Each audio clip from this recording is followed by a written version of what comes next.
La vallée de l'Arve, c'est une vallée qui fait en gros 3 km de large, 15 km de long et qui compte un peu plus de 500 entreprises de décolletage. La Haute-Savoie regroupe la première concentration mondiale d'entreprises de décolletage. Le décolletage prend son origine dans l'horlogerie, notamment avec la Suisse. On est dans une activité de très haute technicité. C'est aujourd'hui une porte de développement.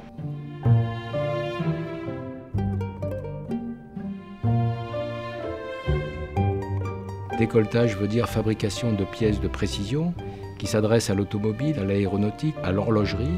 Ces secteurs ont été touchés par la crise économique et par voie de conséquence, les activités industrielles de la vallée de l'Arve ont aussi été très affectées. La crise de 2008, on n'avait jamais vécu cela, personne ne l'attendait.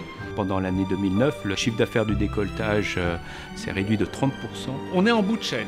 Le moindre frémissement en haut dans le marché est amplifié. Quand il y a -5, on va prendre du -30. On était dans un avion, pris dans la tempête. Les éclairs partout, l'avion qui secouait de tous les côtés. Avec une seule obsession, poser l'avion sans le casser. L'ensemble des acteurs économiques et notamment nos partenaires financiers se sont mobilisés. Je me suis d'abord tourné vers Crédit Agricole SA et partant de Crédit Agricole SA, je suis allé voir Amundi. Amundi, c'est la filiale du groupe Crédit Agricole dans la gestion d'actifs et c'est un leader européen dans ce métier.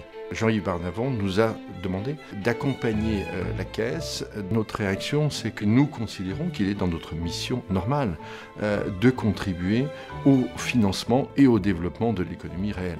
Les chefs d'entreprise ont pu rencontrer le Crédit Agricole pour leur exposer leurs problèmes. Il y a une vraie écoute. Et simultanément, nous avons participé à une réflexion stratégique sur l'avenir du décolletage. C'est le commencement d'un projet ambitieux, le projet Expansion 2020. Notre activité est une activité très capitalistique. Pour être performant, il faut investir au moins 8 à 10% de son chiffre d'affaires. L'idée d'émettre des fonds propres est apparue. Porter des fonds propres pour contribuer au développement de ce secteur. Nous développons nos propres process. Nous fabriquons tous nos appareillages spécifiques. Le développement industriel exige un investissement durable des partenaires financiers.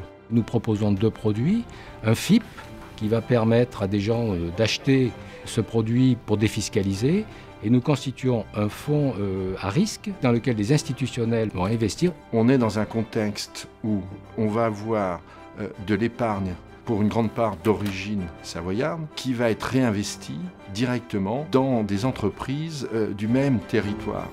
Et on va apporter des fonds pour un montant que l'on estime aujourd'hui à 40 millions d'euros. Et nous voulons faire avec ces 40 millions d'euros des interventions qui vont aller de 500 000 euros à 2 millions d'euros par entreprise. Ces 2 fonds vont permettre de renforcer la capacité financière des entreprises, tout en créant plus de 3000 emplois. L'intervention que nous allons faire va aussi permettre à certaines entreprises de devenir des leaders dans la vallée de l'Arve. Finalement, on a un métier qui est très simple. Si nos concurrents font 200 pièces en 1 heure, il suffit d'en faire 210 et on a gagné. Cette opération n'aurait pas été possible s'il n'y avait pas eu association d'une caisse régionale qui a une vision de terrain et d'une filiale nationale du groupe Crédit Agricole, Amundi, qui est très technique, très professionnelle et qui sait monter ce type d'opération. La vocation de notre métier, c'est de drainer des ressources auprès d'épargnants et pour les orienter vers le financement d'investissements créateurs d'emplois et de richesses. L'avion est posé.